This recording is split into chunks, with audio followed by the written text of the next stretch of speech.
Rajasthan current update में आपका स्वागत है। आज की खबर है, राजस्थान सरकार ने समान नागरिक संहिता विधेयक 2026 को कैबिनेट से मंजूरी दे दी है। इसका उद्देश्य राजस्थान में विवाह, तलाक, उत्तराधिकार, भरण पोषण और लिव इन रिलेशनशिप जैसे मामलों में अलग अलग धर्मों के बजाय समान कानूनी प्रावधान को लागू करना है। और ये भारतीय संविधान की अनुच्छेद 44 यानी आर्टिकल जो 44 है उसकी भावना के अनुरूप ही तैयार किया गया है। जब हम बात करते हैं समान नागरिक संहिता विधेयक की, तो इसमें विवाह के संबंध में नियम बनाए गए हैं, तलाक के संबंध में, उत्तराधिकार के संबंध में, ना केवल उत्तराधिकार बल्कि राजस्थान में लिव इन रिलेशन को लेकर भी कुछ नियम तैयार किए गए हैं। जैसे अगर हम बात करें लिव इन रिलेशन को लेकर, तो राजस्थान सरकार ने कहा है कि इस विधेयक में लिव इन रिलेशन से संबंधित कुछ नियम है, जैसे लिव इन संबंधों का पंजीकरण और सूचना देना आवश्यक है। ठीक है, जैसे जो लिव इन संबंध होंगे, लिव इन रिलेशन होंगे, ठीक है, उनका रजिस्ट्रेशन, उनका पंजीकरण क्या हो गया है, अब आवश्यक हो गया है। ठीक है, उनका पंजीकरण क्या हो गया है, बिल्कुल आवश्यक हो गया है, सूचना देना जरूरी है। दूसरा, बिना सूचना 1 महीने से अधिक लिव इन रिलेशन में रहने पर 3 महीने तक जेल और 10,000 तक जुर्माना हो सकता है। तो अगर कोई व्यक्ति सूचना नहीं देता है और 1 महीने से अधिक लिव इन रिलेशन में रह रहा है, तो उस व्यक्ति को या तो 3 या नहीं, दोनों चीजें हैं, 3 महीने की जेल और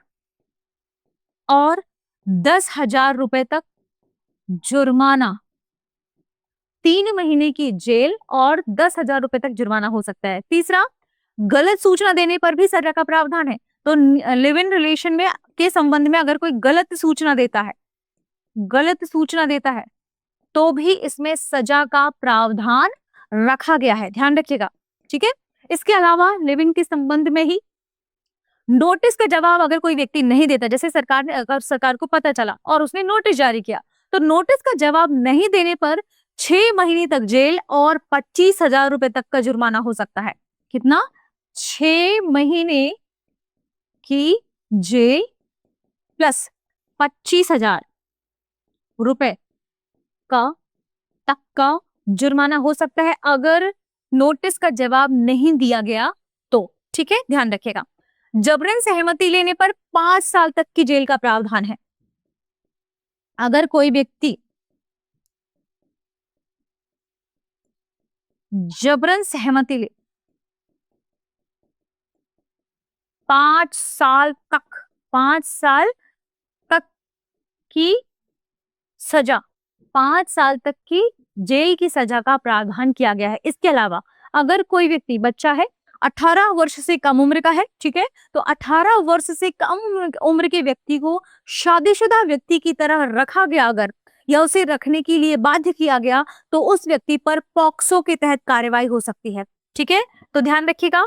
इसका 6th जो आप कह सकते हैं बिंदु है लिव इन रिलेशन के संबंध में, कि अगर कोई बच्चा 18 वर्ष से कम उम्र का है और उस बच्चे को या उस व्यक्ति को शादीशुदा व्यक्ति की तरह कोई अपने साथ रखना चाहता है, तो उस व्यक्ति पर, जो रखना चाहेगा, उस पर पॉक्सो एक्ट कब आया था? 2012 में। पॉक्सो एक्ट का फुल फॉर्म क्या है? पॉक्सो एक्ट का फुल फॉर्म है prevention of childrens from sexual offences. किसी भी प्रकार के सेक्सुअल ऑफेंसेस, हरासमेंट से बचाने के लिए इस एक्ट को लाया गया था, जो 18 ईयर से कम के जो बच्चे हैं उनके लिए लाया गया था। तो पॉक्सो को फुल फॉर्म आपको ध्यान रखना है। ठीक है, क्या है? Prevention of childrens from sexual offences act, और एक्ट 2012। अब बात करते हैं कि विवाह से संबंधित क्या नियम है। तो लड़की की विवाह के लिए न्यूनतम आयु 18 वर्ष और लड़के की 21 वर्ष होगी। ठीक है, राजस्थान में ये लागू हो जाएगा। इसके अलावा जो बहु विवाह है उस पर रोक लगाई गई है। सभी धर्मों के विवाहों का पंजीकरण अनिवार्य कर दिया गया है। विवाह से संबंधित जो नियम है उसमें सभी धर्मों के विवाहों को पंजीकरण अनिवार्य कर दिया गया है।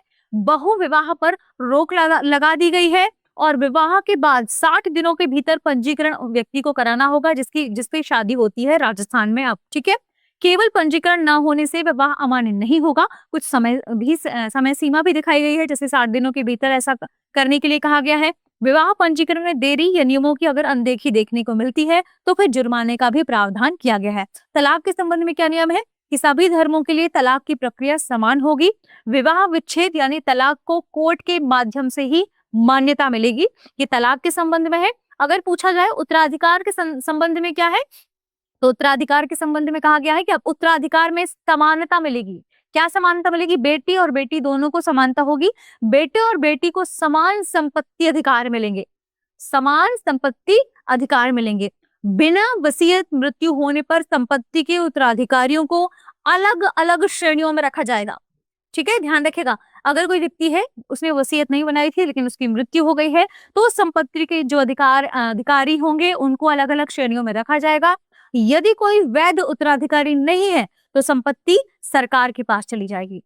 और चूंकि समानता रखी गई है, यानी बेटे और बेटी दोनों को बराबरी से संपत्ति देने का प्रावधान इसके भीतर शामिल किया गया है। लिव इन रिलेशन के संदर्भ में क्या सारी चीजें हैं वो हमने यहाँ पर आपके सामने लिख दी है। हालांकि मैंने आपको फ्रंट पेज में भी सारी चीजें लिखकर बताई हैं। 6 महीने तक जेल और 25,000 तक जुर्माना होगा अगर नोटिस का जवाब नहीं दिया गया तो। विधेयक में लिव इन रिलेशन को लेकर भी नियम बनाए गए हैं। इन नियमों का पंजीकरण, अगर कोई व्यक्ति लिव इन में रहता है, लिव इन संबंधों में है, तो उसे पंजीकरण कराना होगा, सूचना देना भी होगा। इसके अलावा जबरन सहमति लेने पर 5 साल तक की जेल का प्रावधान है। और 18 वर्ष से कम उम्र के व्यक्ति को शादीशुदा व्यक्ति की तरह रखने पर, अगर कोई रखता है 18 वर्ष से कम उम्र के किसी बच्चे को, कोई बड़ा व्यक्ति ऐसा रखता है तो उस पर पॉक्सो एक्ट के तहत कार्रवाई हो सकती है। अब आइए प्रश्न देखते हैं। प्रश्न है, राजस्थान समान नागरिक संहिता विधेयक 2026 किस संवैधानिक अनुच्छेद की भावना के अनुरूप तैयार किया गया है?